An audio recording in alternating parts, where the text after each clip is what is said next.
Mikey, it appears, and To be a freaky Freddy. I know.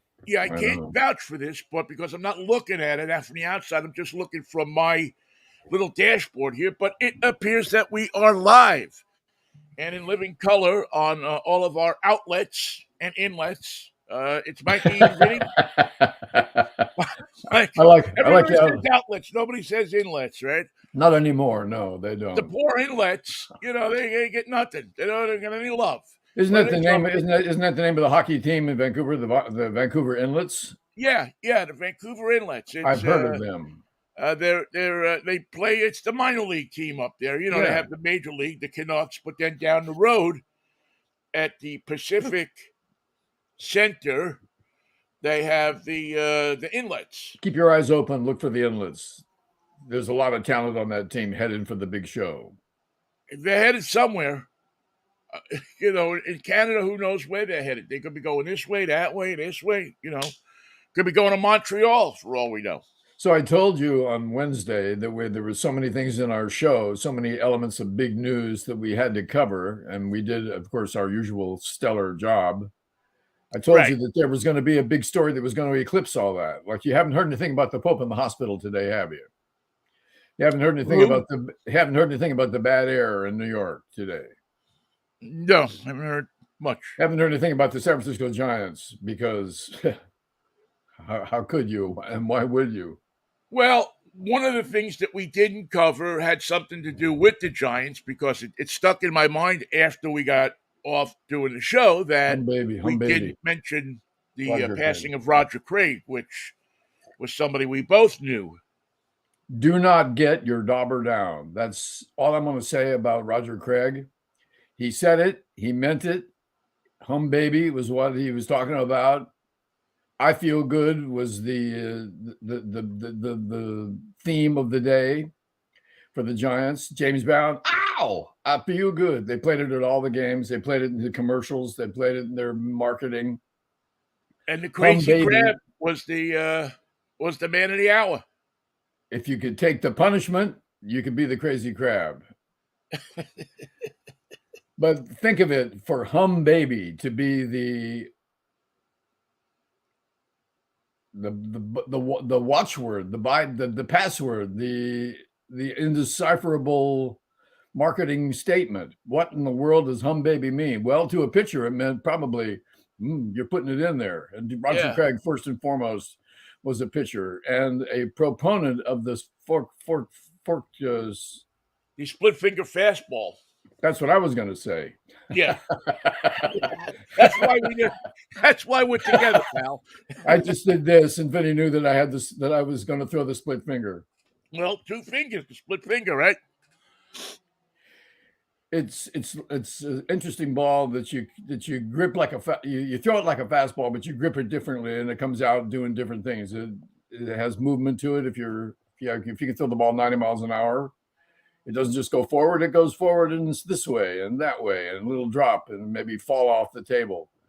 And Roger could teach young pitchers or old pitchers who had lost their fastball how to throw that sucker. And Hum Baby, it worked for everybody. He was, and he, by the way, Roger Craig, who was the manager of the Giants and one of the original 62 Mets, where our lives intersect in so many different places, but of course, I'm sure your father would tell you about his time with the Brooklyn Dodgers. Yes, as a matter of fact, the one great quote that and I don't know if it's a quote more than it is, a baseball, something that was said at one point and it has grown into a different legend. But Casey Stengel was asked once, Roger Craig lost, what was it, 22 games or 20? I forget, in 1962 for the expansion Mets, yes, he did. of which Casey was the manager. And at one point, one of the astute, observing New York media that were assigned to cover the new team asked Casey, why do you keep sending Roger out there? And Casey looked at him and said, well, he's our best pitcher, and you got to be good to lose 20 games. You got to be. It just doesn't happen by accident or by Yeah, happenstance. usually if somebody loses that many games, you don't. If somebody's losing on that level, you don't keep sending them out there. But Roger, we just sent him out, man. What was? Uh, And yeah, what I mean, and what did he decide after losing those games and entering the record books with such a, a cavalcade of failure? He said, "Don't get your dauber down." He must have been telling himself that. Roger, you've lost 21 games and you're starting again today. What do you think's going to happen? Well, I don't know what's going to happen out there. I'm going to do my best and I'm not going to get my dauber down. And my advice to you is don't get your dauber down either. he was such a nice guy. He was just one of those people. When I got my first press pass, the first time I ever went into a clubhouse that I was actually allowed to go into. I'd snuck into the Mets clubhouse at Shea Stadium a number of times. It was really easy to do if you knew the stadium. Um, but the first time you go in, you don't know what you're just following everybody else. That's right. You're trying not to stick out. You're figuring that you're going to get your neck chopped off, and so we go into into the manager's office at the Candlestick Clubhouse, which you have to, walk about 5 miles to get to, and I'm all sweaty and everything, and I got the big tape recorder and the big microphone, and I'm shaking. I'm like, oh my god, man, I'm in the clubhouse. Whoa, and and Roger is sitting there, and because you want to belong, you try to ask a question that's going to make some kind of sense, but you realize that there's nothing you're really going to say that's going to, you're not going to come up with a creative angle to the game that, Bruce Jenkins or, Nate, or Art, what was the name of the guy with he was kind of the Joel Selvin of sports writers. Anyway, you weren't going to come up with an angle that these guys hadn't figured out, or at least you didn't think you were at that point. Plus, you were And going to ask not the first question, you were going to ask the 12th question. So all these salient big things have been dealt with before they ever get to you. right, and of course, with each question, you get that. Oh shit! I was going to ask. I was going to ask that. I was going to ask that. So anyway, so I wind up, certain got the guys that know what they're doing have left, and they're out in the clubhouse already, trying to grab some quotes so they can finish out their stories. I'm oblivious to everything, so I'm just standing there, And finally, it's like three people left, and no internet in those days, so you don't have like the gaggle of people. So I'm just standing there with the microphone, and Craig looks at me and says, "Do you want to ask me a question?" And I looked at him and I said, sir, everybody kind of asked everything I could think about. But I remember you in New York. Do you remember me?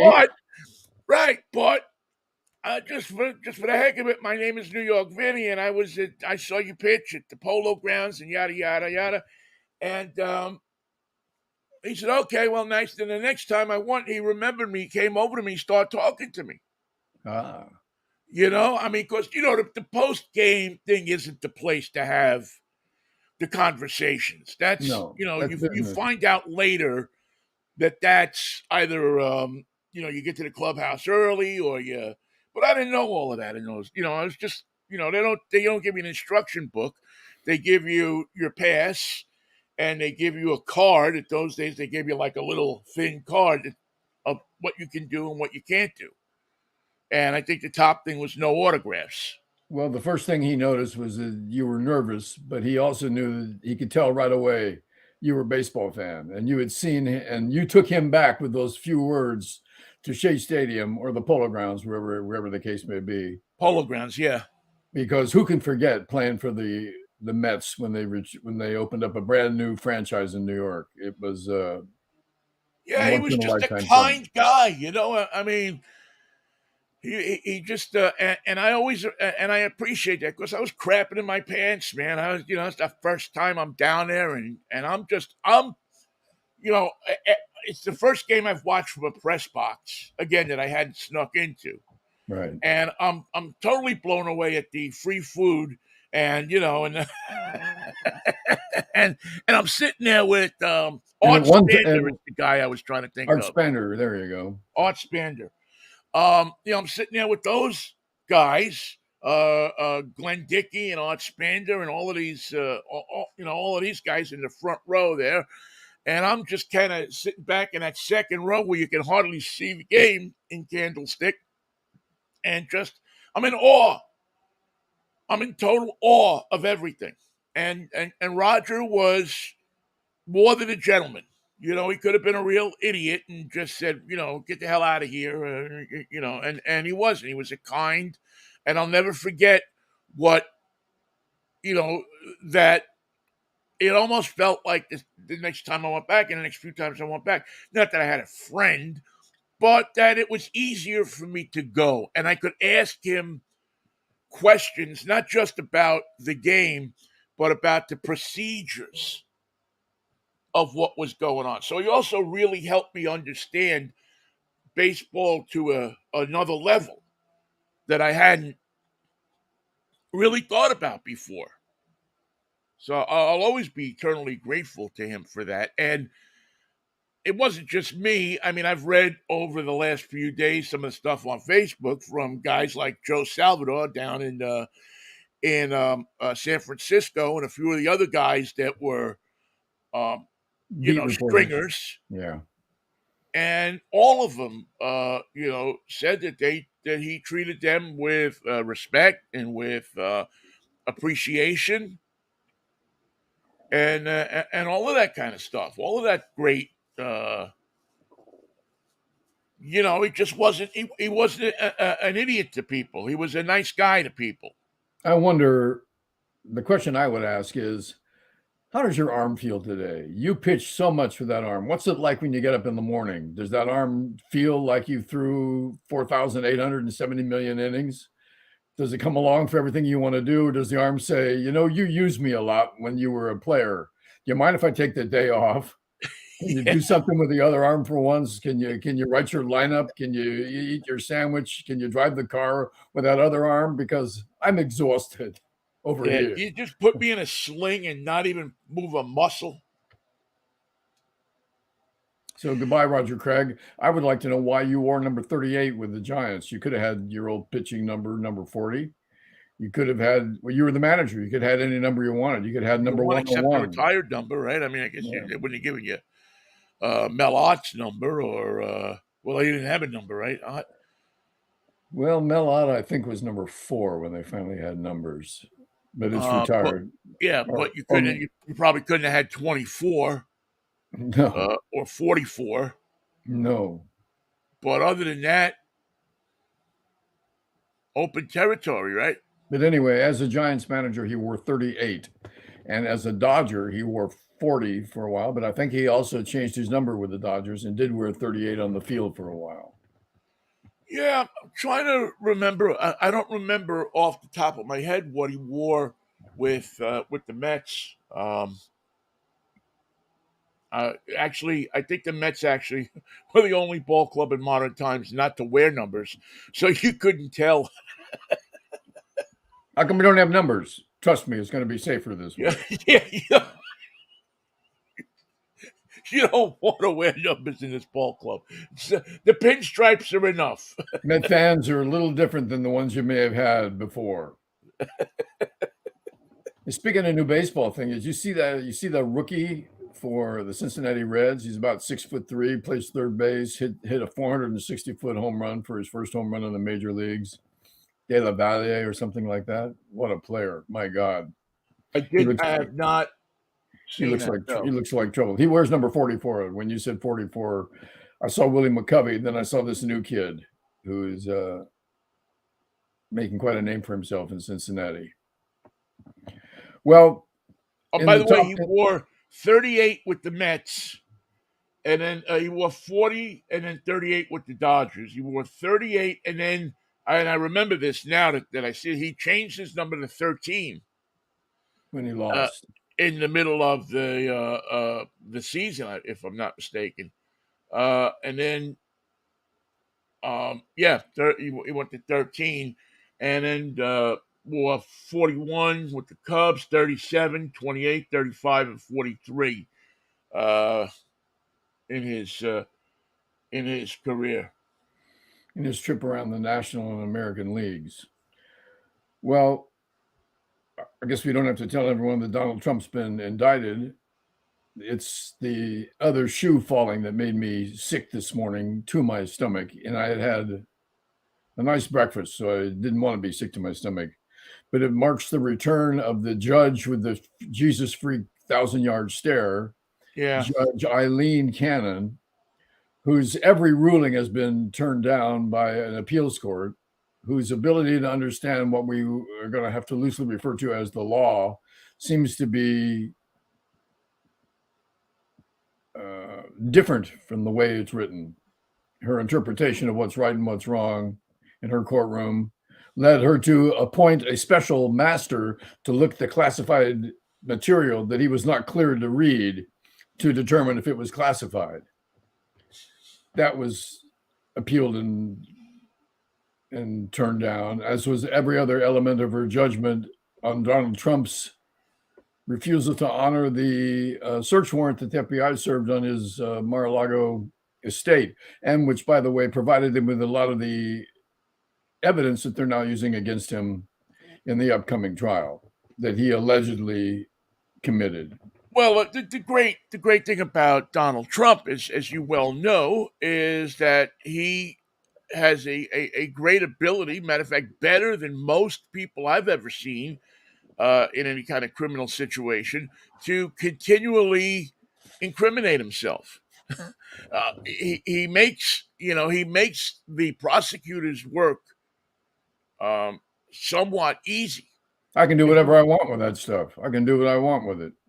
Yeah, I mean, when you know you're being recorded and you go on and bloviate about what you can do and what you can't do anyway,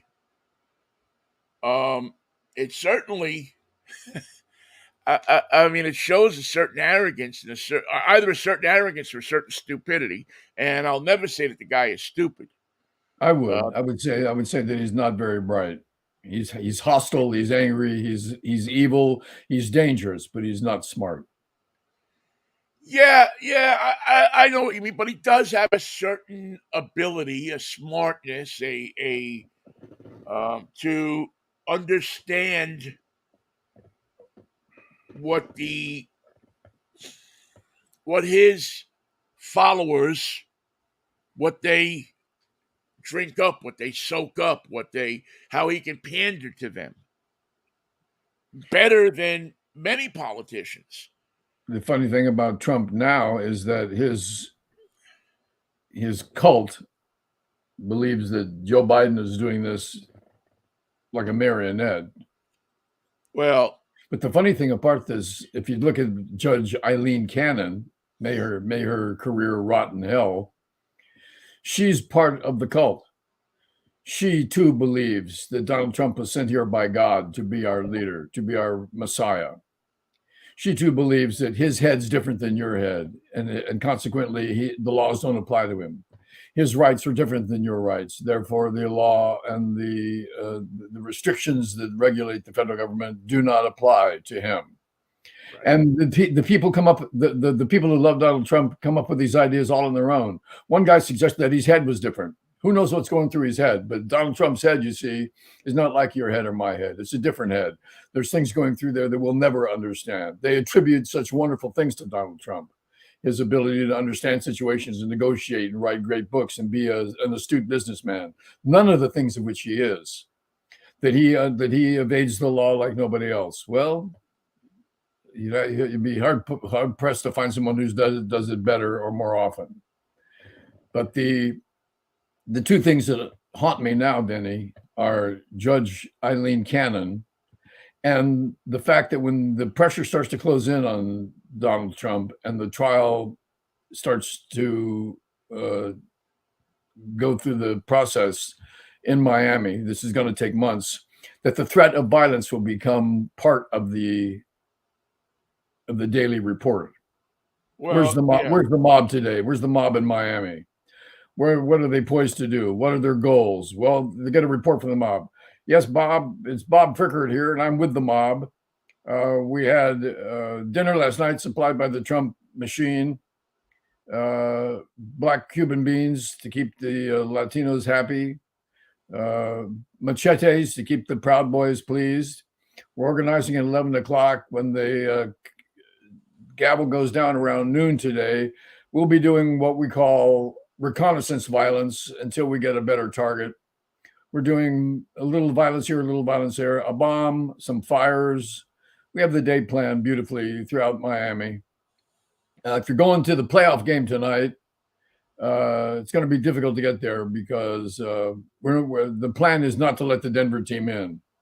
Miami Heat can go do their shoot around and stretch out, but we're not letting the Denver team in as part of our city violence.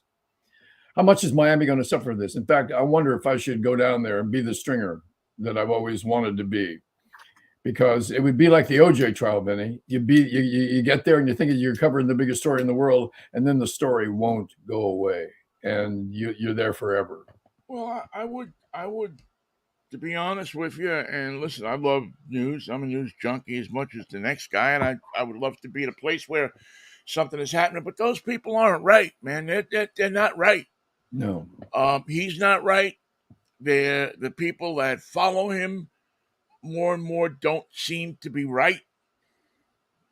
It just seems to be this group that's hell bent on disturbing our way of life for Chaos their and unrest. Yeah, chaos way and of unrest. life. Yeah. And so I don't know that I really want a part of that.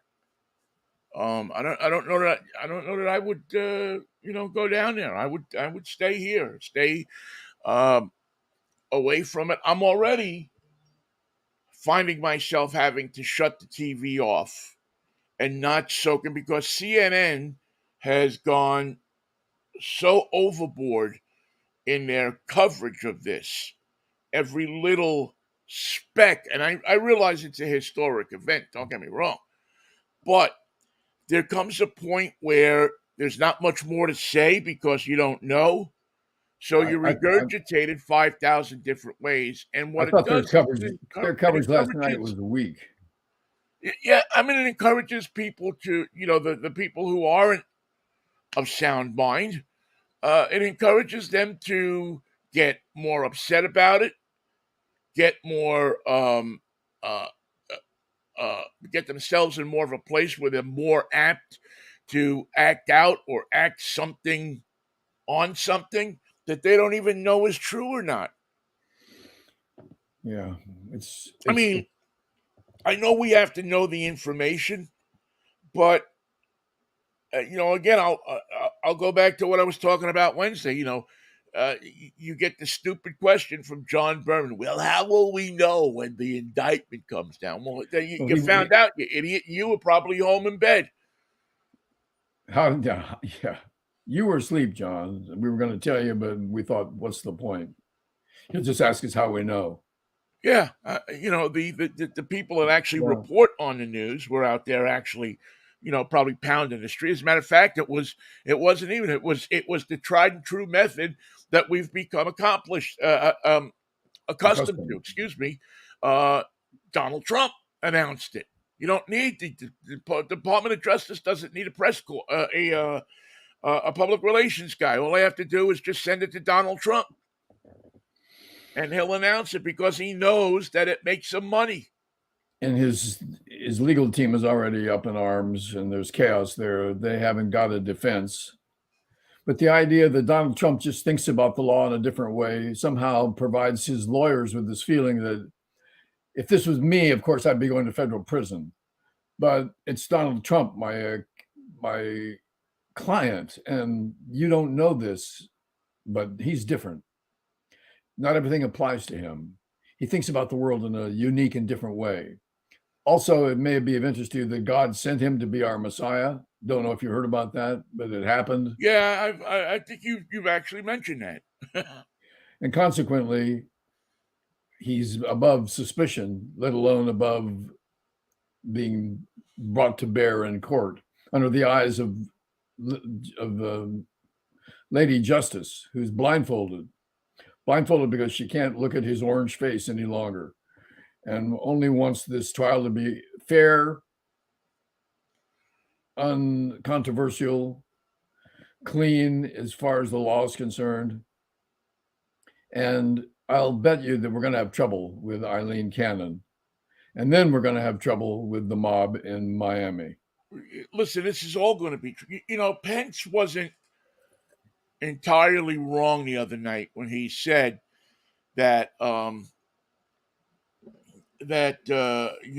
don't want to see Donald Trump prosecuted because we don't need it. Well, he didn't say that we don't need anything else to rip this country apart, but he I know what his point wasn't, I think, what the media made it out to be, but I think what he was trying to say, and just in his own way, just couldn't get it out the way he wanted to say it, was that this is going to do nothing but rip this country apart more. I don't think it can rip it apart much further, but I do know I that think it could be ripped apart a lot further. the idea that we're on the precipice of some great abyss is only a possibility if Donald Trump calls on his people to do the wrong thing. Count on his appealing to them to intervene. He's already doing it. He's got rallies scheduled for this weekend. Take him to the harbor and get him to Bimini before long. Vinnie, get him to Bimini. I don't think he's. I truly hoped that would be the route that he went. I truly hoped that would be the way that he would say, you know what, got all the money I need. I got the cash. I got the boat. I got the place. Why don't I just? I don't know, how old is he? 78, whatever he is. I was kind of hoping that he would, jump on that boat, take his family, go down to Bimini or some island, and just bloviate from there. Do a radio show every day, like, and that's it. And that would be enough. But it's not enough for him. No. He absolutely wants to take this country down the tubes with him. And it's revenge. The Right. Americans, they loved me, but they didn't love me enough, so they must all die. Yeah, it's not. I mean, he never says anything about how he wants to. He says, make America great again. But does he ever say how he's going to make America great? No, that's a command. You Americans, you have to make America great again. I got nothing. I got no ideas. I got no plan. Yeah, he doesn't have, he doesn't lay out a, at least Newt Gingrich gave you a, 5-step plan and said, okay, if we do this, this, this, and this, and this, this will be a wonderful fascist country. And we'll, but he didn't have that plan. He doesn't have that. He's not thinking in those terms. He's thinking in terms of the only thing that matters is that I get back in power. That's all that matters. They're having conferences for security. Among those attending the conferences is the Secret Service. And I just thought to myself, which Secret Service? The Donald Trump converted Secret Service, the people who went over to the dark side to be in the Secret Service, or the real Secret Service that's supposed to protect the rights of and safety and the office of the president? Because Donald Trump's got the other kind. He's got the people who have been converted. He's got the jackals and the hyenas from the Secret Service who joined him in their hate of America and their organized destruction of the way of law, the way of truth, the way of understanding, the way of tolerance, the way of being an American, and tried to destroy it all with this hateful rhetoric that he's got going. And it's hate for everything. Every element of life is hated by Donald Trump. It's I heard somebody, I don't know, some point, I don't even think it was a couple of years ago. It was maybe a year or so ago, saying, "Thank God that Rush Limbaugh never became president." Yeah, it was And worse than I that. immediately said to them, "Well, maybe he didn't become president, but what we got in Donald Trump was probably much worse Yes. than what Limbaugh would have been." It's interesting. I watched a documentary last night on George Wallace, the former governor of Alabama, that was, uh, a presidential candidate who was at one time a liberal um, justice in Alabama, who fought for the rights of African Americans, who was on record saying that all people should, we shouldn't regard somebody's color. Hard to believe that these words came out of George Wallace's mouth. I never knew this. Oh yeah, go watch the American Experience, the George Wallace documentary. It's fascinating. He was one of the most liberal judges in Alabama. What happened to him? He found out that he got beat in the governor's race because he always wanted to be governor of Alabama, and he got beat in the governor's race by one of the most racist people you'll ever hear in your life. And he vowed that he would never get beat again. And Not he that way. realized that the only way that he was going to be able to get elected governor was to become a racist. He did a good job. He was rather convincing. And he went over to that side, and he played on the fears of the white people in Alabama. And don't forget, listen, George Wallace was quoted in the middle 50s as saying, "I have to be kind to the black people in this state because they're going to get the right to vote." At that time, they did not have the right to vote, if you can imagine that. You couldn't, if you're a black person, you couldn't vote without a white person sponsoring you in the state of Alabama until 1965. And Wallace saw that this was going to be a huge block of voters, and he saw that it was going to happen. And so he, early in his career, did what he could to ingratiate himself to become somebody that those people could rely on. He went to the dark side. No, he went. No, this is when he was on the good side. No, but he went to the dark side. I'm But saying. he realized that the only way he could get elected governor in the state of Alabama at that time was to be a racist. And so he did the whole thing at the school door at the University of Alabama, stood there. It was all a staged event, but it got him on the national stage. It got him the notoriety that he was looking for. And then just a little more notoriety that he wasn't looking for, and that's what ended him in a wheelchair. Yeah, I mean, he appealed to. It's so similar to Trump.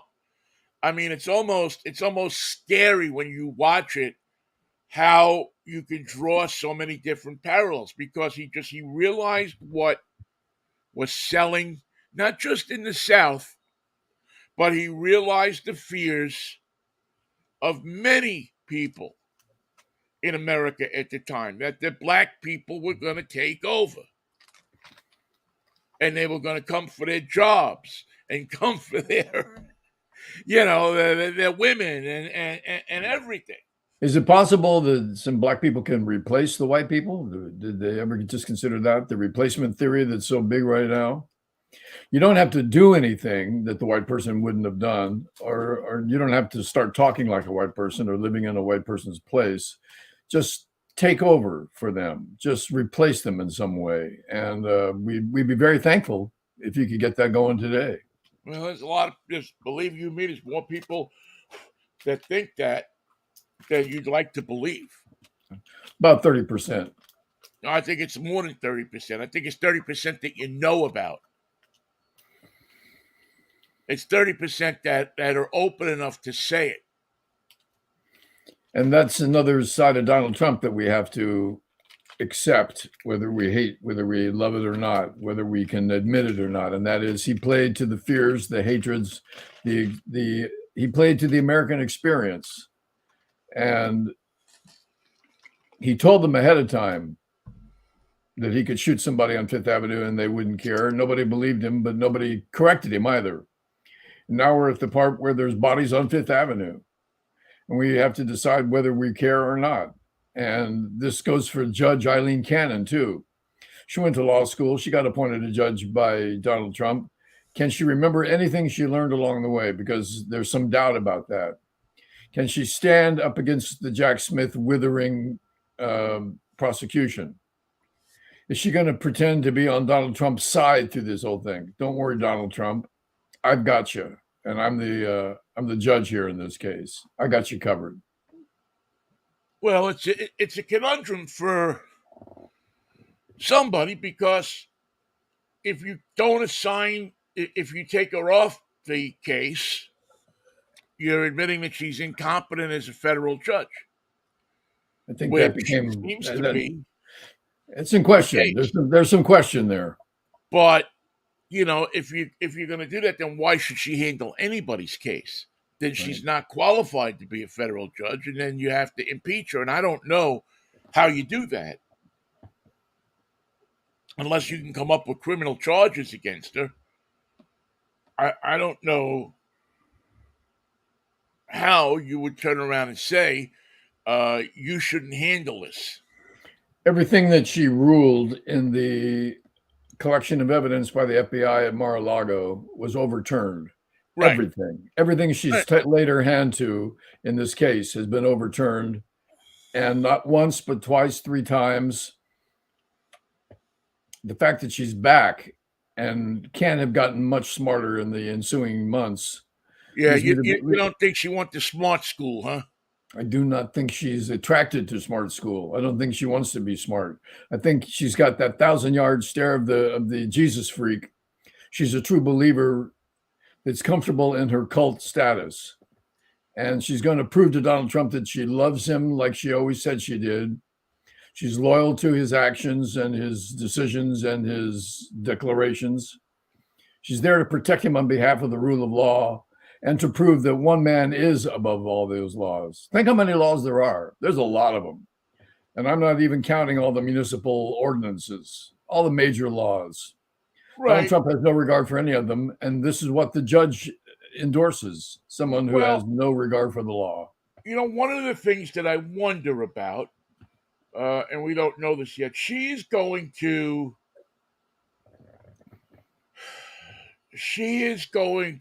handle the initial arraignment, all of that. Now, I mean, I guess you could probably throw it out, right? I guess you could probably say, well, I don't see the merits on it here, and I just don't see it. Yeah. And Donald Trump's men are going to make a lot of motions, and some of them have legs and some of them don't have legs. Most of the time, it's a delaying factor. She's going to allow unlimited motions. We'll have to wait and see. She's going to honor any of them. We'll have to wait and see. Well, yeah, we'll have to wait till Tuesday. They have unsealed the indictment, so you can go online at the New York Times if you want. And let's see. Also, Donald Trump needs a valet. There's a job opening down there. Right. If you want to be the body man for Donald Trump, and if you want to go to federal prison, that job's open. Waltine Nauta is also charged in this, as a presidential aide who continued to work for Trump after he left office. Donald Trump said, just lie to him. That's what I do. And that, unfortunately, was the advice he took. And yeah, I mean, it's what did he call it? The greatest witch hunt of all time. I guess he never visited Salem. Uh, seems to Well, me that they had some pretty interesting witch hunt up there. well, that was a real witch hunt, so it doesn't apply to anything Donald Trump's talking about because he speaks in terms of fiction only. The guy who had been in front of this thing, been pretty much the public face of his defense team, has been all over the news media the last week. James Trusty, great name for a lawyer, along with John Rowley, have left the legal team. They're gone. Well, they probably they did can we please talk about our defense because I don't think a lot of it's going to play. Well, that's an attitude we don't need around here, Trusty. Why don't you pick up your bag and go? We're going to win this case. Yeah. Well, it'll be interesting to see. You know, well, I say it'll be interesting to see, but it's not going to be interesting because it's going to be. We're now in 4 months of him going on Truth Social. Maybe he'll go back to Twitter. Maybe he won't. And him just screaming about what a victim he is. And the people who love him screaming about what a victim he is, and the people who don't like him, like us, screaming about what a schmuck he is. Well, I think that as we watch what happens here in terms of rulings and motions and decisions, the defendant can't say to the press anything that he or she wants to. The judge is going to have to put a no talking zone around Trump, and you know how well that's going to work. Well, yeah, but it doesn't. Yeah, that's it. It doesn't work because he doesn't. Again, he doesn't think that the law applies to him in any shape, manner, or form. I hope that's the case. I hope he truly believes that because he'll be incarcerated for contempt of court before he can say, Donald, how are you feeling this morning? No, they're not going to do that to him. They're not going to put him in jail. Can you imagine what that would be like? But he'll put himself in jail with his actions in court. But see, they're not gonna, because he knows that to put him in jail would it's funny. But Vinnie, that's the whole point of Wallace this thing. Wallace actually asked the judge in the case, the federal judge of the case, to put him in jail because he knew that by doing that he would become a martyr to the people that already supported him. I mean, they already, were sending him money and giving him money, but he knew that with him going to jail, the image of him going to jail because he stood up at that door of the schoolhouse, the door of the college, and didn't let those people into school, who eventually got in at 4:00 that afternoon step after aside. the press left.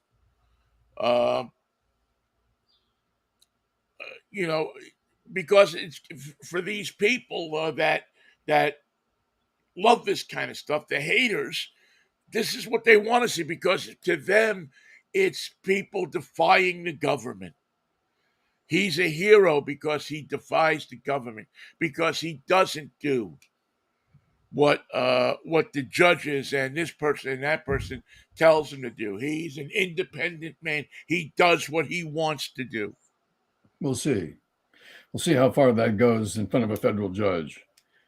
Federal courthouses are completely Well, he different. called out the judge of New York's wife and nothing happened to him. I mean, the reality is listen, I hope something does happen to him, to be honest with you. I think he's a despicable piece of crap. And he's the worst of what we represent as human beings. The only thing that I would think would be lower than him would be, a child molester, or a serial killer, or a gun a mass murderer, a guy that goes in and shoots up a school or something like that. But he's bringing up the rear pretty close. The only difference is that when he goes to jail, when something happens and he winds up going to jail, when he tests the limits, And he um, will. which he undoubtedly will, it's going to set off a it's going to light a fuse to a powder keg in this country that I don't know. Who knows what's going to happen? Who knows what the future is going to be with this idiot? He's the worst freaking thing that's ever happened to this country, Michael. Yeah, you're absolutely right. He is the worst. He's the biggest threat to our way of life To everything that we hold dear. on so many levels. That's why And I'm afraid we're going to have to put him away, put him down like a bad dog. yeah, but again, when you do that, you're going to empower. You're going to make him a martyr. That's You're going to true. make him more powerful than he ever was. Mussolini ended up hanging by his ankles. He was not more powerful than he ever was on that day. His power ended sometime a few hours prior to that, and it Yeah, stayed ended. And they dragged him through the streets, hung him by his heels, and his girlfriend with him for good measure. Donald Trump and his believers and his followers have had their day. Now it's time to wind down this shit show because you guys have shown exactly what you have in mind. What you have in mind is the chaos, destruction, and unrest that will end the nation as a democracy. What you have in mind is a dictator who's going to, through the ancient fascist ways, the tried and true ways of a fascist, try to control society. And that leads to nothing but a civil war. There would be fighting in the streets. And also, if you want to use the South seceding from the Union as an example, how about California, Washington, and Oregon just leaving for a while and joining with the East Coast states and say, the rest of you people can do what you want, but you don't get food from us. You don't get support from us. You don't get to play the game that we play. And let us know when you're ready to be Americans again. But there'll be some conditions. You don't just get welcomed back in. We tried that once before. yeah. I just don't know. I don't know that would happen without a lot of blood, a lot of pain, a lot of disorganization, Well, and to then, be honest with you, a lot of either China or Russia or somebody looking at it and saying, you know what, the time is right for us to to do go in what? there and do what we want to do. So that's why it's all so dangerous, Michael. That's why it's all so fearful. Is because Well, you then, don't then just the, have the the internal force of Trump, but you have the external forces of other people looking at this and saying, under the guise of, we can't allow the United States to fall apart. Gee, we have to do something about it. So we're going to send, you know, this guy in there, and we're going to suspend the Constitution so that the president doesn't even have to be born in the United States anymore. And we're going to take things over. And if you don't like it, what are you going to do about it? Oh, yeah, that's right. You have a Second Amendment with all those guns. that you're using on each other. Um, we're we don't care about that. We're coming to your house and taking your guns, and you'll see those trucks with the Z's on them coming up and down your street, going into your house, and It won't be Russian trucks. They can't even put gas in the ones they've got. you don't. You, we're gonna come in and we're gonna mess you up. You thought you were number one for a long time, and in a lot of ways you were, but now there's a new kid in town. Vinny, I think you're dreaming. I hope not. I hope so. I hope so. I hope so, Michael. I just don't see. What happened the day after Hitler committed suicide? Nothing. Did the good Well, German did the good German people of the thousand-year Reich rise up and show the rest of the world how to play ball because no, Hitler had finally died? but No, I they couldn't even feed themselves, let alone take no, the if it control wasn't of for the it. Marshall Plan and the United States and England and other countries going in there and helping them, they'd have starved to death. Basically, what you're saying is a cracker, because of his beliefs, is more powerful than a Democrat or a sensible person or an educated voter. And that's not the case. They're crackers and they haven't got the organization that they think they do. This belief that Donald Trump in his head and his business and his books is better and somehow advanced as a human being, the leader that we've all looked for, the one that God sent, the one that is beyond reproach, the man whose laws don't apply, that shit is done. And the people who believe it have to wind down or face the music in a very unpleasant way. Michael, I hope you are 100% right. And remember, they are not the majority of anything. They're the minority to everything. I I hope that you are 100% right. There is nothing I would like more to see this guy and his family disappear from the face of the earth. They are a disease, a cancer on our lives. And the That's all cancer true. isn't going to stop until it's cut out and eradicated. The one thing that I've said so many times is Donald Trump will not stop until he is stopped. Yeah.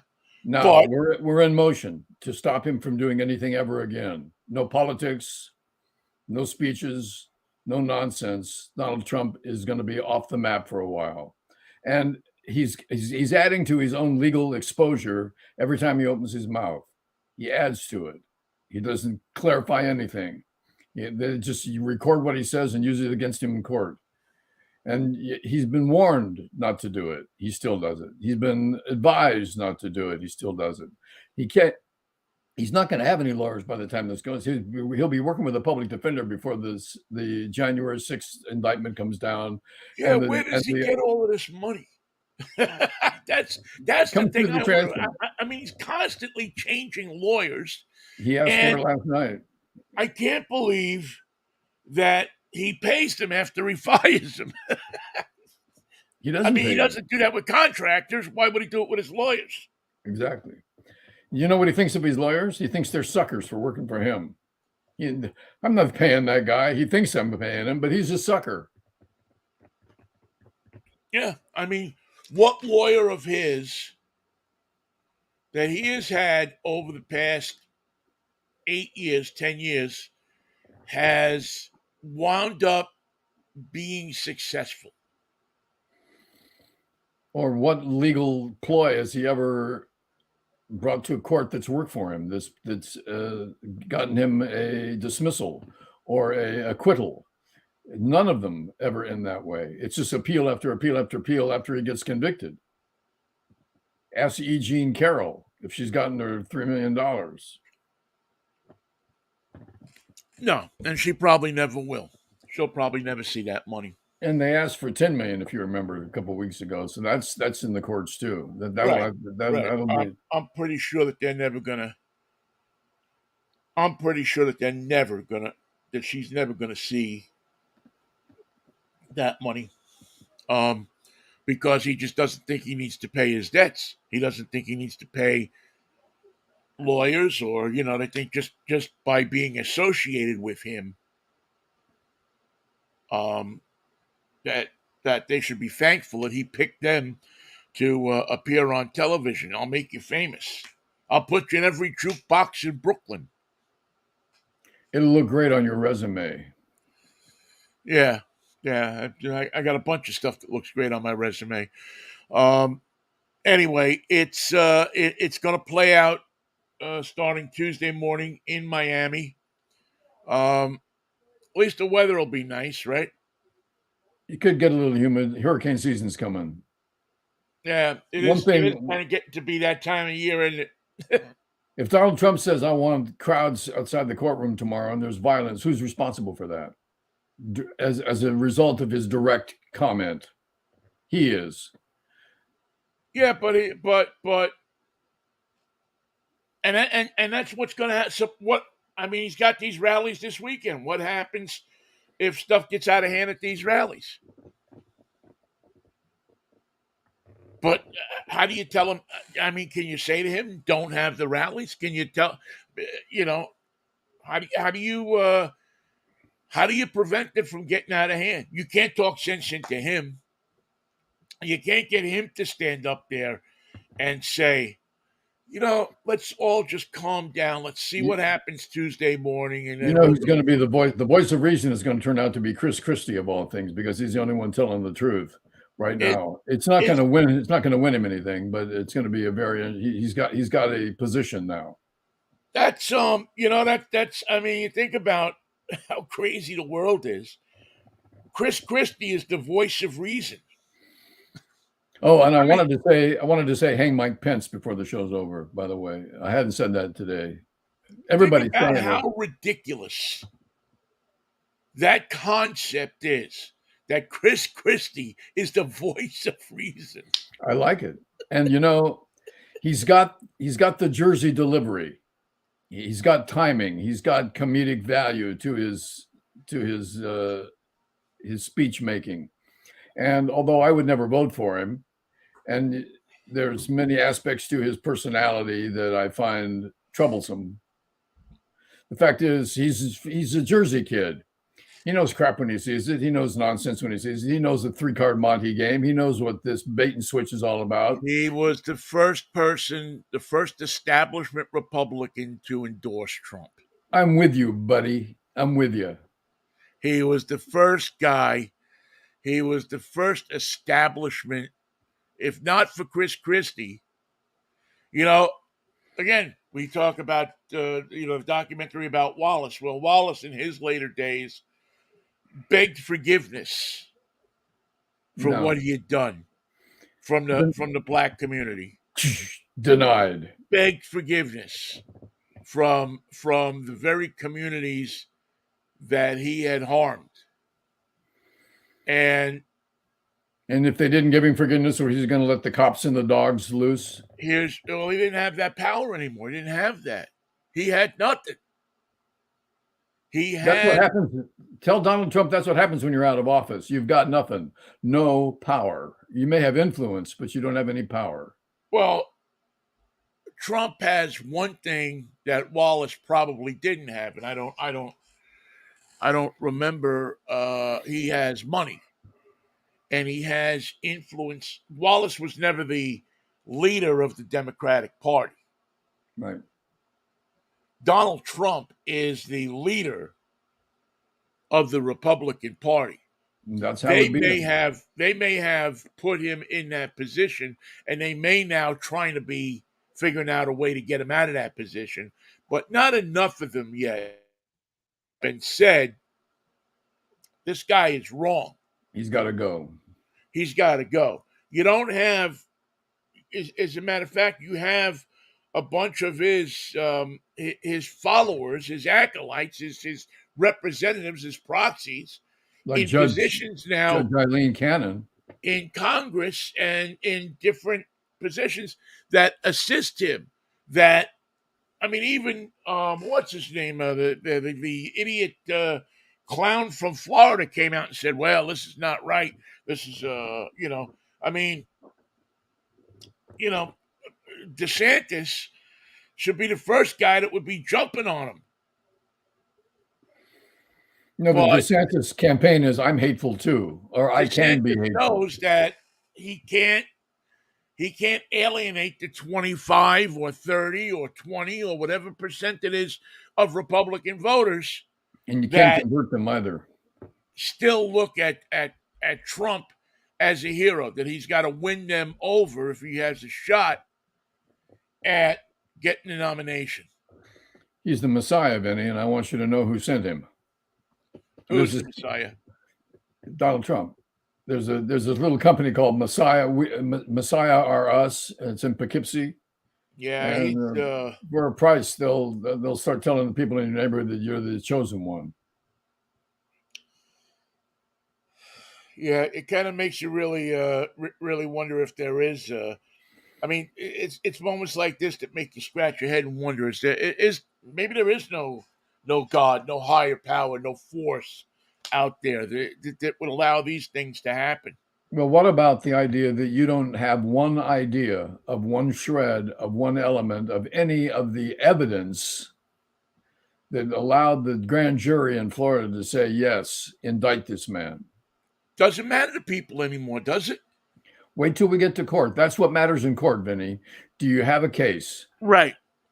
But Michael, back when John Gotti was running around the streets of New York, here's a guy who killed people, who um, stole from people, who made people's lives miserable, who sucked off the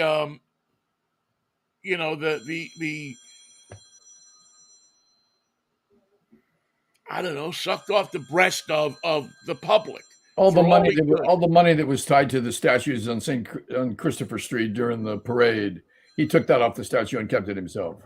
Right. So, and yet when he would go to court, or he would come out of the court, or he would come be found not guilty of something, there would be celebrations in Italian neighborhoods in New York Yep. because he represented somebody who had spit in the face of the government And gotten away with it.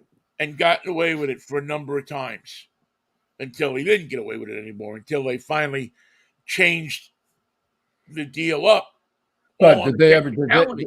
They never got him on. Yeah, technicality. They barely got him. But Well, they got him on RICO, but the only reason they got him is because they finally proved that his lawyer, Bruce Cutler, was as much a part of the criminal enterprise yeah, as Gotti was. And so he couldn't represent him. And so I mean, he might have been calling the shots from behind, but people had had enough. But still, the same people who celebrated him were upset that he was going to jail. well, He killed their sons and killed their daughters and stole from their neighborhoods, but these people celebrated him. it's a And very similar I profile think than it's what the we have same now. exact thing you got going here. But Gotti faced some big charges that he skated on, but they got him on a technicality.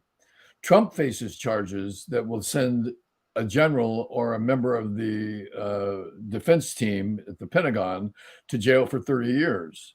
What he did and the way he obscured and obstructed justice to protect what he did, and the people who helped him do it, and the ones who lied about doing it, all are going to face the music, and those are serious charges that the judge, no matter how much she loves Donald Trump or what she thinks he stands for, can take a look at the sentencing guidelines and see that, my God, I was supposed to save Donald Trump. Instead, I'm sending him to prison for how long? 10 years? I 15 hope you're years? right. I hope you're right, Michael. I hope that the better angels prevail and that people, the judge and the jury that they're going to have to come up with, and that people look at this and say that this guy, we've had enough. And I think we've had enough of this judge too. I don't see why she has to be part of this in an ongoing way. Just because she got assigned it doesn't mean that Well, I don't know that she's going to be. I mean, she's got the arraignment. It'll be interesting to watch what happens after the arraignment, if they keep it with her or they move it. I mean, who knows? He might apply for a change of venue. Um, no, although I think, you can't do that because you're bringing charges in the community where they were committed. well, but you can make the case that you can't get a fair trial in that community, so you could move the venue. It's something that happens all the time. Uh, Matter of fact, they were trying to get, if you remember, they were trying to get the venue changed for his arraignment in New York. They were trying to get him out to Staten Island Ain't gonna happen. because they knew that Staten Island was a Trump area, was a predominantly favorable to Trump, and they had a better chance of getting a jury or getting a pool of people out there that would sympathize with him as opposed to Manhattan, where maybe not so much. Well, So, sympathy is a nice thing, and it's great when it has to do with a dog or an injured child or somebody's grandpa. That's fine. But sympathy has no place in a court of law. There's no law that says, I've got a little bit of sympathy for you. Let's see what that does to your charges. Oh, look at this. You're down to 6 months and time served. You're out. I'll wash my hands of this case. Now, Donald, remember, you've learned your lesson here. No more nonsense, no more Fol de Rol, no more fooling around. but that was the woman from Alaska, wasn't it? Burkowski, isn't she the one that said that he had learned his lesson? That was the senator from Maine, From Collins. Maine, yes. The problem was she knew he didn't, and now she's learned her lesson. I wonder if she remembers that lesson she learned. Yeah, Donald Trump has taught more people lessons than um, How about his bagman? How about his poor valet? By the way, you don't get a valet in federal prison. You can ask for one. You can put in a request, but your valet is not a guarantee in federal prison. And also, you don't get to keep the Secret Service guys either in federal prison. You gotta walk the lunch line by yourself. wouldn't that be a trip, man, to see? I mean, do you really lose the Secret Service people? If Oh you, yeah, I mean, it's never happened before, right? We and don't know. What's the, does he get to keep his Secret Service protection? well, then anybody with money would hire their own private protection services within the prison walls, and the hired protectors would escort them to the shower, escort them to breakfast, escort them to the exercise yard. No, no, that's that's a dream that somebody had in kindergarten. Forget about it. It's not going to happen in federal prison. So he won't keep because it's an interesting concept because this is all now uncharted territory. Does I'm sure. I mean, does a president once he becomes a convicted felon lose how much of the presidential stuff that he enjoys after his presidency? Well, part of How his much of that conviction does will he lose? part of his conviction will should it or be the case that he's found guilty on the charges will be that he cannot serve as a president or in any other capacity as dog catcher or mayor or any other thing that could happen ever again. And that goes for anybody that's been in politics that commits these crimes against the national security of the nation. Remember, these crimes weren't committed because somebody lost track of the paperwork in the National Archives. The people who were exposed as a result of Donald Trump's idiocy were putting themselves in life-threatened situations on a daily basis to provide us with the information that provided them with the intelligence report that provided the top secret clearance that you had to read it. And Donald Trump has Right, but that's not my question. My well, question is if he is convicted, who makes the decision on what he is allowed to keep and what he is allowed to not keep? well, He what do you gets a mean keep? pension. Does he keep his pension? Nope, He gets the Secret Service protection. Does he get to keep that? How do we know? Who not in makes prison. who makes the decision? Well, if you were the Secret Service But detail, I'm not. But it's not me, Michael. It's no, I'm saying that if you were that Secret Service detail in federal prison, you'd be the target. They'd get you first, and then they get Trump. right. But that doesn't mean that you don't have to go. You may not like the duty, but what body is it? Congress?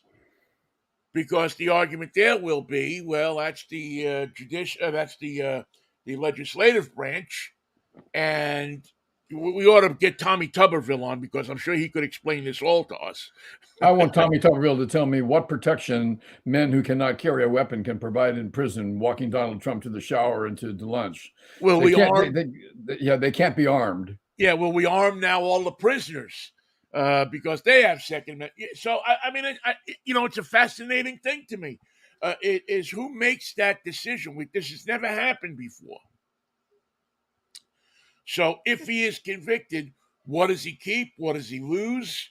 I don't think there's a spot in the Constitution that says, well, if a president is convicted of a felony, he loses all rights and privileges. Boom, boom, boom, down the line. It is enumerated in the impeachment paperwork laws, and if you are actually convicted and voted guilty by the Senate, you can't run for office again at any time.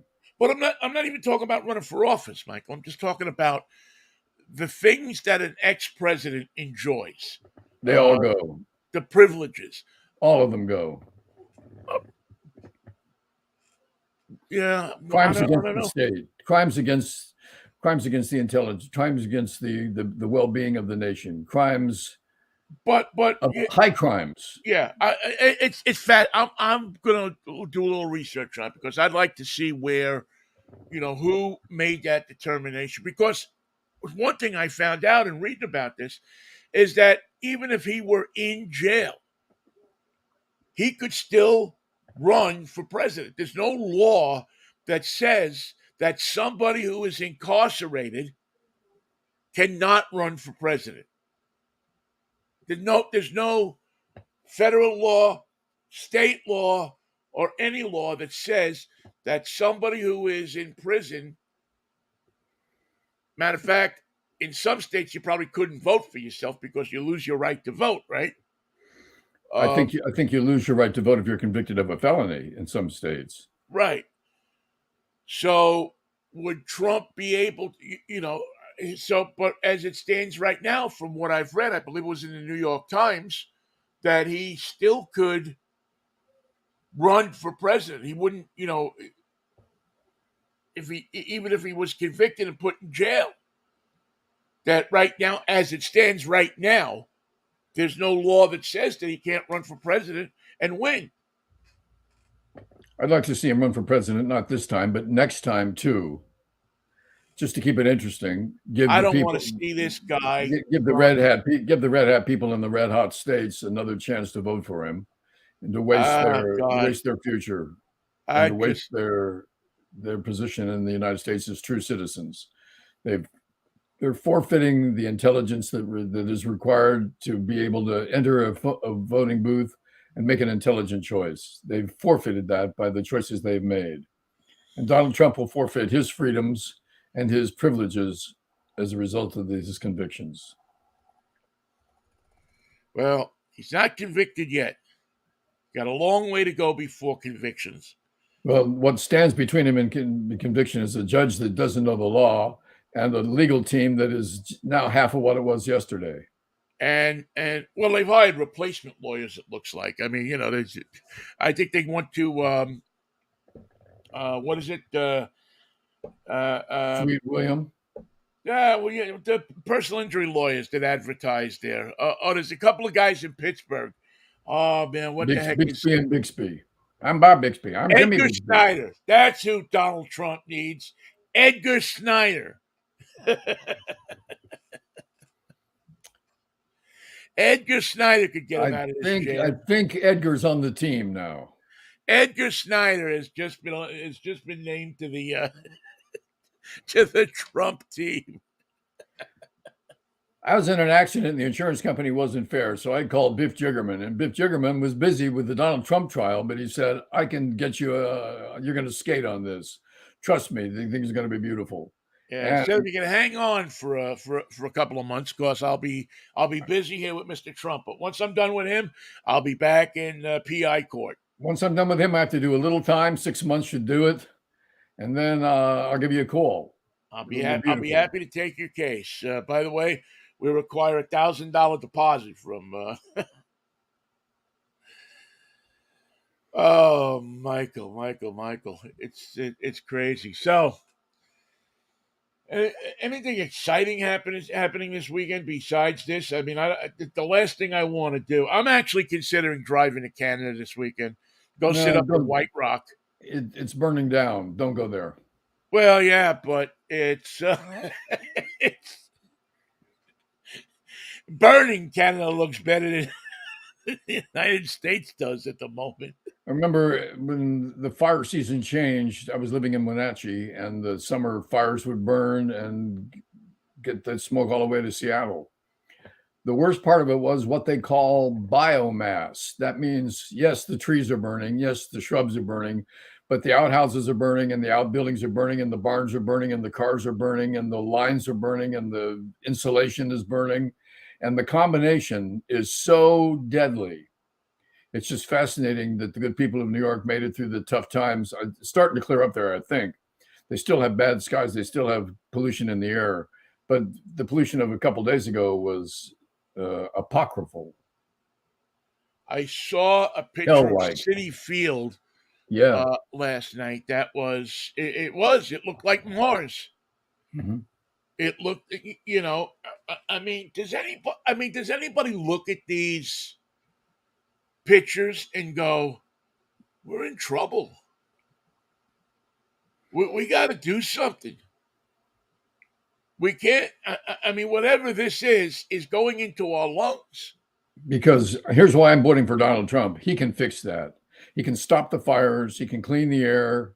He won't, but he could. And just the idea that I know that he could do it, but won't do it, he's my man. Well, what is it? What was it? P.T. Barnum, right? Is a sucker born every minute? Cops are suckers. The Army's suckers. The Marines are suckers. The Secret Service that protects him is a sucker.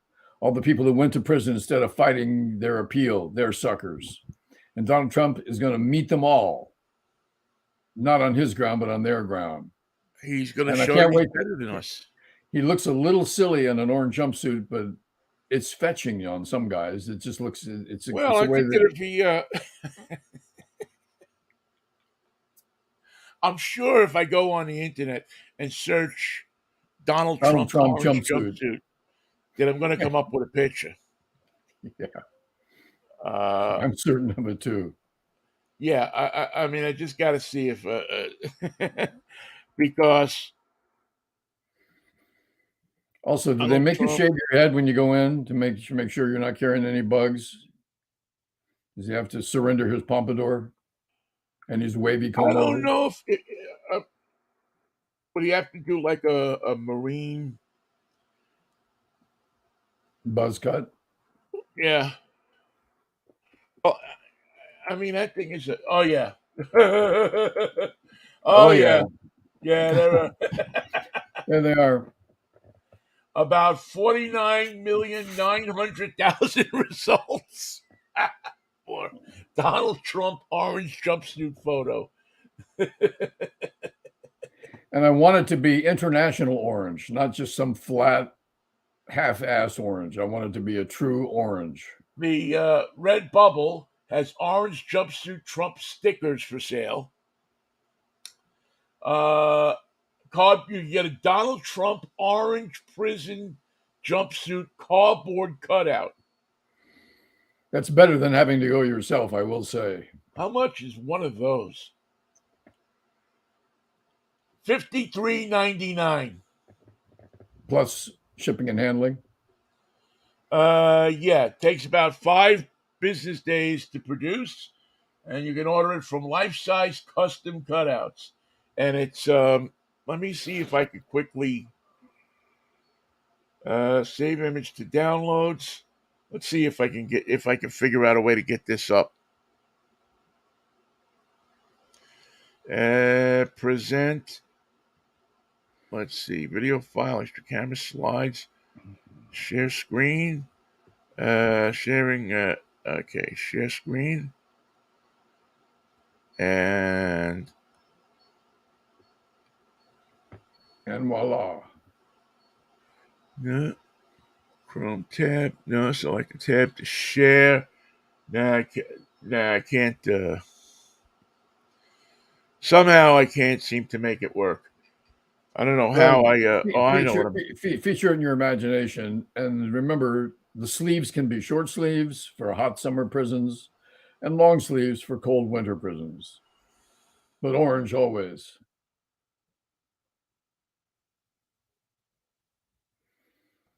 Okay, let's see if I do it like this and like this. They don't have a golf course at the federal prison, do they? I think. Can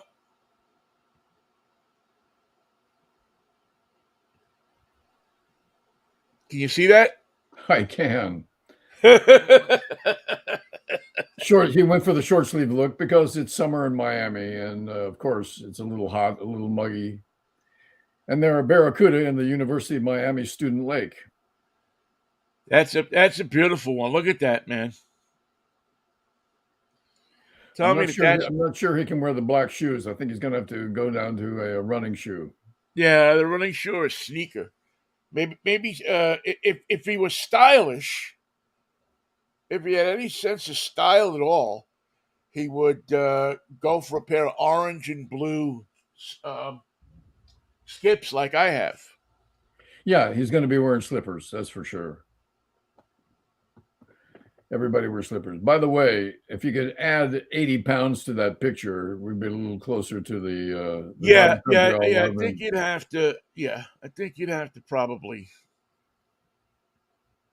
There you go. So that's so, thank you, Vinny. I'll take one in XXL, yeah, and that's fine. 49 million. So the internet's been busy this morning.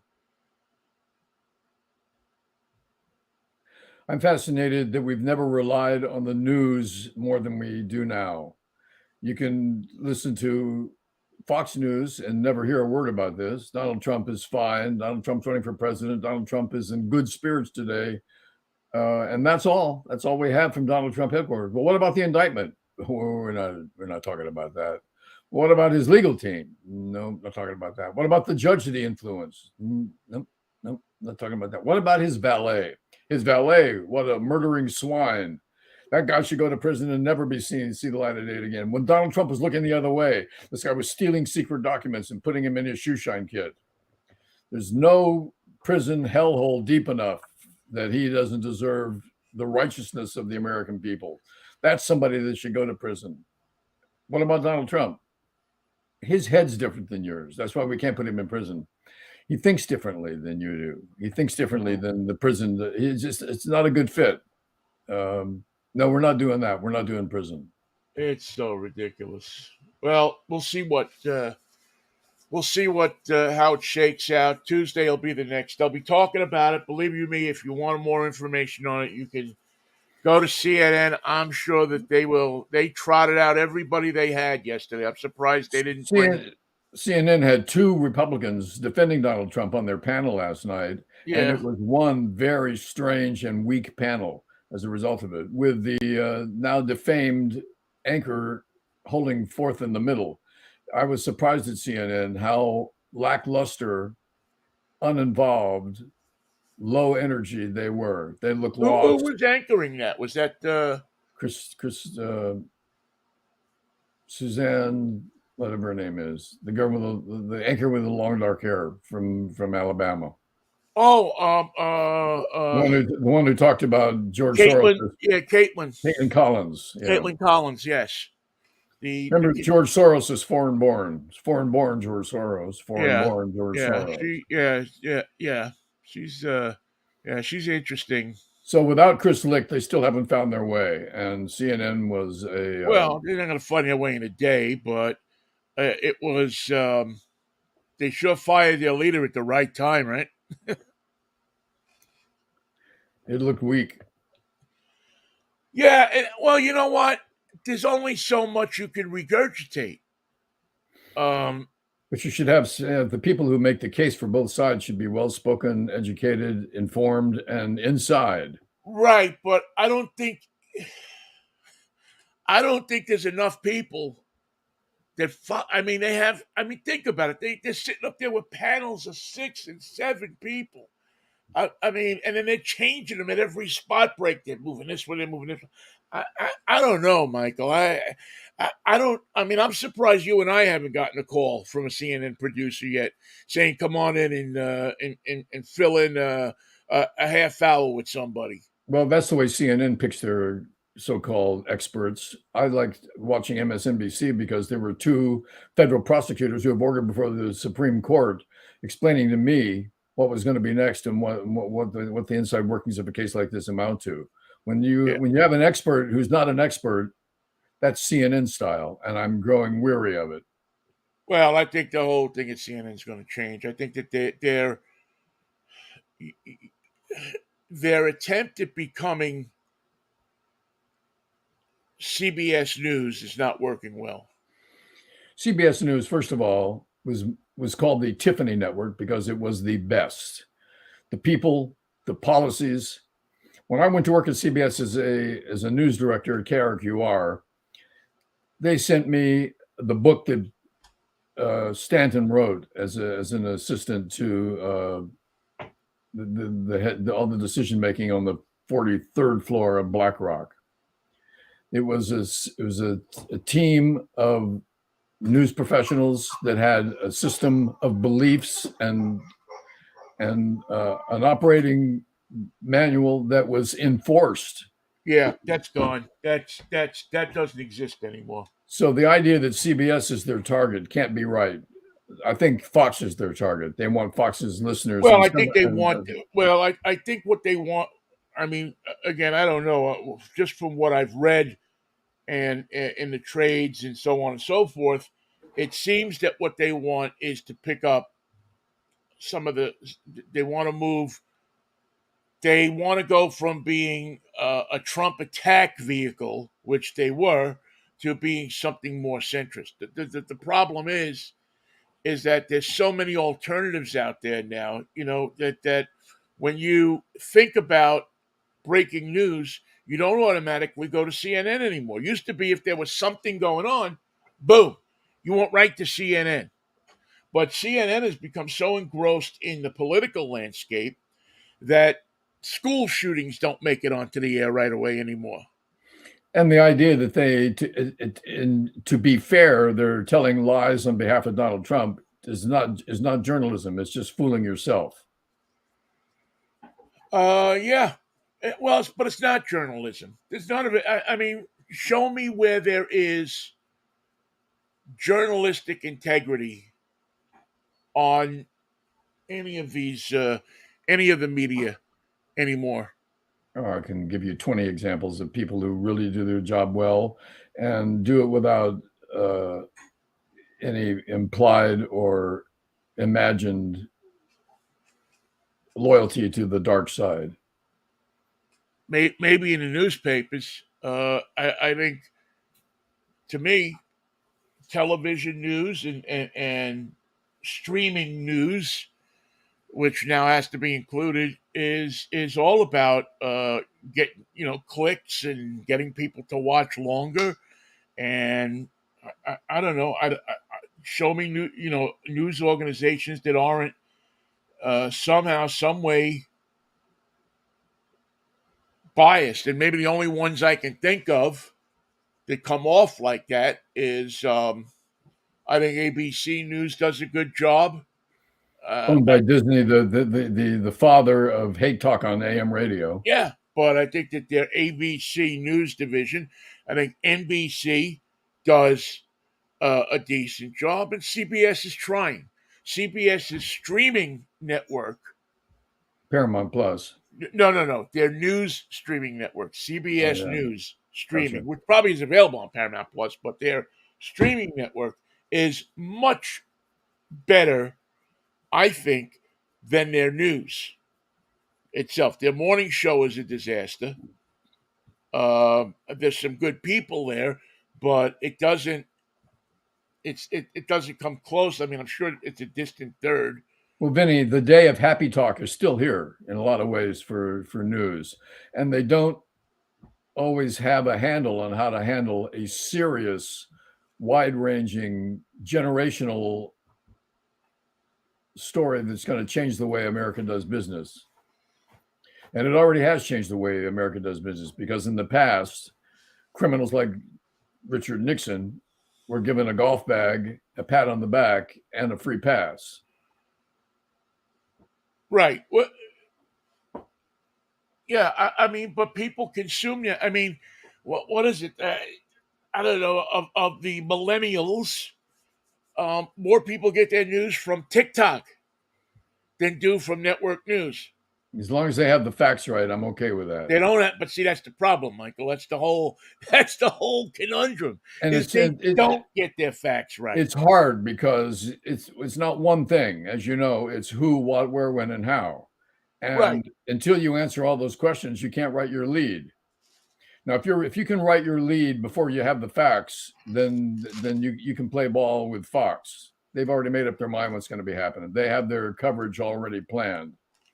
They're going to be hand in hand. They say, we're not going to incite the violence. We're just going to tell people that it would be a good idea if they rioted in Miami. That would be something that they should consider working into their daily schedule.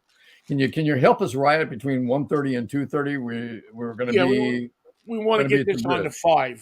5. Yeah. We want to get this on the 5 o'clock news. So And can you, there's free parking at the Guns R Us store right there right, next and to we're the. running shuttle buses in from. You can park at RFK Stadium and just take the shuttle bus down. We'll get you there. We'll get you if you want to riot. You want to come down and riot. We'll get you where you want to go. You know who's going to be responsible for the safety of the proceedings? Nobody. Ron DeSantis. Mr. Governor, can't you keep your people safe? What people? We got a court hearing on Tuesday. What are you going to do about it? Well, how much does it play to an advantage for Trump if he can make it as disruptive as possible? Then he can turn around and point his finger and run an ad starting the next day saying, "Look at Ron DeSantis. He can't even keep his streets safe." So So he's in a unique position, Trump is, of inciting the riot and then being able to make benefit from it. then he must also suffer from it for those decisions. And that means contempt of court. And that's a serious thing in a federal court. Right, but Serious.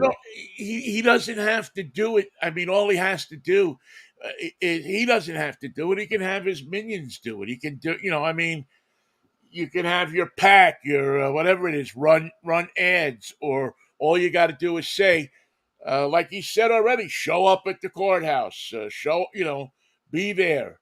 But there hasn't been there hasn't been a judge to make the decisions based on his past performance, and the threats he's made so far are those made on his behalf.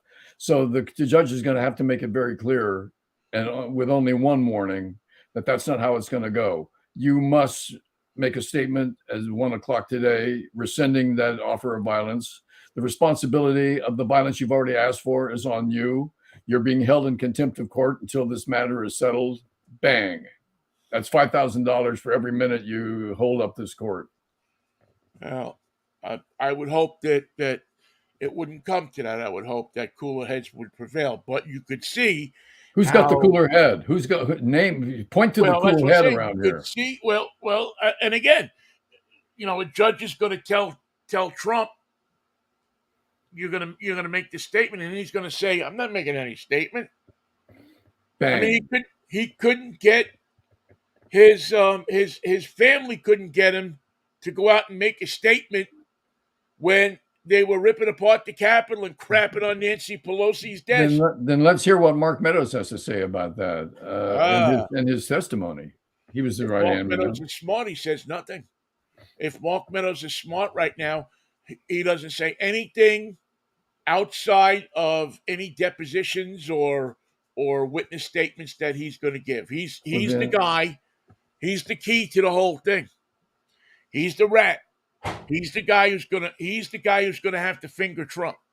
He's gonna have to say he did it, and he knew he was doing it, right. And he did it anyway. And if I'm Mark Meadows, I'm not saying anything to anybody. I'm finding a cabin in the woods somewhere, and I'm going far away. Actually, he's gonna be booking his flight to Miami as well, and he'll be testifying, trying to save his own neck.